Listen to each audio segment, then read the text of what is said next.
৯ দফা দাবি আদায়ে আজ মঙ্গলবার একক বা ঐক্যবদ্ধভাবে লাল কাপড় মুখে ও চোখে বেঁধে ছবি তোলা এবং অনলাইনে প্রচার কর্মসূচি ঘোষণা করেছে বৈষম্য বিরোধী ছাত্র আন্দোলন। আন্দোলনের সমন্বয়ক মোহাম্মদ মাহিন সরকারের পাঠানো সংবাদ বিজ্ঞপ্তিতে এই কর্মসূচির কথা জানানো হয়।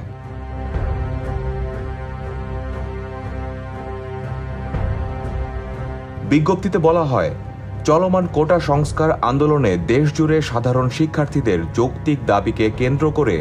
নির্বিচারে আইন শৃঙ্খলা রক্ষাকারী বাহিনীর গুলিতে শত শত শিক্ষার্থীর মৃত্যু ও হাজার হাজার ছাত্র জনতা আহত হয়ে যখন মৃত্যুর সঙ্গে পাঞ্জা লড়ছে, তখনও শিক্ষার্থীদের দাবি মেনে না নিয়ে ৭১-এর হানাদার বাহিনীর মতো মধ্যরাতে বাসাবাড়িতে